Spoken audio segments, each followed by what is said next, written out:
O parto de uma encantada. A tia do avô da seguidora era parteira na ilha de Chaves, aqui no Marajó. E ela era alguém muito famosa ali na região pela excelência do seu trabalho. Quando ali alguma mulher ribeirinha estava ali em trabalho de parto, o marido ia buscar ela, gente, de canoa ou de barco. Raramente alguém tinha barco nessa época aqui, porque todo mundo era realmente muito humilde.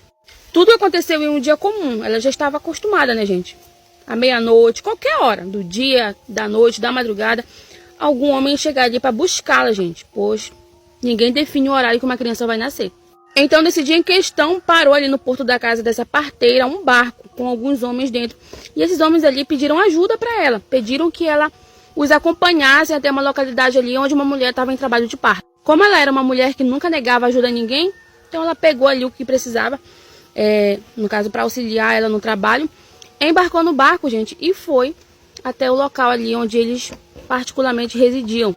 Detalhe, eles não eram conhecidos, ela nunca tinha visto aquelas pessoas. Iniciaram então a viagem e foram embora, gente, para um lugar bem distante. Só que chegou um determinado momento da viagem ali, que eles simplesmente disseram: olha, agora a gente vai vendar os teus olhos porque tu não pode saber o caminho até onde a gente mora. Ela então achou aquilo muito estranho, porque nos seus anos de experiência, sendo levada até a casa das mulheres ali, das parturientes, né, nunca nada dessa natureza havia acontecido com ela. Algum genitor ali tentar vendar os olhos dela para poder ela não saber por onde estava navegando. Mesmo assustada ali, só ela de mulher, em um barco cheio de homens, ela aceitou ser vendada, gente. Então ela ficou sentadinha ali no banco do barco, gente, muito assustada, com os olhos vendados, sem saber quem eram aquelas pessoas e para onde a estavam levando. Passou-se um tempo de viagem, então a pessoa que colocou a venda a primeira vez foi lá e retirou e anunciou então que eles haviam chegado ao local. A pessoa ali que passou por tudo isso, gente, contou que esse local ali era uma pequena ilhota. Então aqueles homens ali a conduziram até uma casa onde dentro de um quarto havia uma mulher que estava em trabalho de parto. Ela então, com muito medo, não indagou nada, não perguntou nada para ninguém, foi lá e realizou o trabalho que ela sempre fazia. Só que, gente, na hora que a mulher deu à luz, eram 4 crianças, quadrigêmeos. Só que essas crianças não eram umas crianças comuns, não tinham a aparência de crianças normais, assim, um tanto rechonchudinha, né, fofinha, não. Eram crianças raquíticas. A seguidora diz que elas eram raquíticas, assim, tipo um tanto magras demais. Mas também não tinham um tamanho normal de uma criança. Eram crianças grandes, gente. Eram crianças grandes, mas muito raquíticas. Ela então não criticou a aparência do filho alheio, não falou nada, simplesmente ajudou a mulher, organizou tudo bonitinho ali no quartinho, colocou eles no berço. E nesse momento, gente, durante o dia ainda, ela recebe a ordem de que ali naquela casa havia um quarto preparado para ela, mas que durante a noite era para ela ficar ali dentro e não sair dali para nada. Ela, como da primeira vez, não fez nenhuma pergunta, gente, não indagou ninguém a respeito de nada. Durante o dia ela ajudou ali a mulher que havia ganhado o bebê e auxiliou tudo ela ali com o que ela precisava fazer e cumpriu o trabalho dela, né? Durante a noite ela se recolheu ali no quarto que aquelas pessoas haviam cedido para ela. Só que, gente, ela deitada numa rede ali, ela não conseguia dormir, era uma espécie de agonia que ela tinha. Então ela foi contra as regras, abriu a porta do quarto e se dirigiu até o quarto da moça ali que estava de resguardo para verificar se os bebês estavam bem.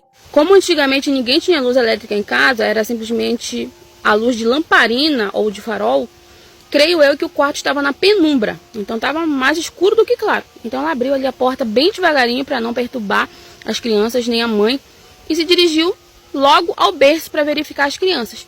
Quando ela olha para o berço, gente, não eram as crianças raquíticas que estavam ali dentro. Eram 4 cobrinhas que estavam enroladinhas ali dormindo dentro do berço. Ela assustada então, tipo, sem saber o que fazer, gente, naquela situação. Ela olha para a cama ali do casal e ela se depara, gente, com 2 cobras imensas enroladas, dormindo tranquilamente em cima da cama. Ela então não grita, não berra, não faz nada, gente. Simplesmente fica ali paralisada e absorvendo toda aquela informação que estava ali diante dela. Então ela meio que saiu o mais silenciosamente possível dali, gente. E fechou a porta novamente e voltou para o quarto. Então ela não conseguiu dormir o restante daquela noite. E no outro dia ali, aquelas pessoas, tanto as pessoas ali adultas como as crianças, estavam na sua forma humana, gente. Então ela diz que eles eram encantados, porque durante o dia eles tinham a aparência humana, mas à noite, gente, eles se tornavam em cobras. Então ela ali, muito nervosa, tentando não demonstrar, já que ela já tinha feito tudo possível ali para ajudar aquela mulher e as crianças, ela pediu então que eles fossem ali levar ela até a sua casa, né? Ela queria retornar. Então ela arrumou tudo que ela tinha levado até ali e eles retornaram com ela, gente. Vendaram os olhos dela outra vez. Quando chegou determinado momento da viagem, eles tiraram a venda e deixaram ela de volta na sua casa. Então esse foi um episódio que ela nunca se esqueceu. A seguidora diz que essa história tinha mais detalhes, gente. Só que infelizmente essa parteira ela já faleceu há muitos anos atrás. Ela disse que não tem como perguntar mais os detalhes que faltaram na história. Mas esse acontecimento foi algo que marcou muito a vida dela, que ela sempre contava, enquanto ainda era viva, né, gente? E que foi algo surpreendente. Primeira e única vez que ela viu essas pessoas, gente. Daí, nunca mais.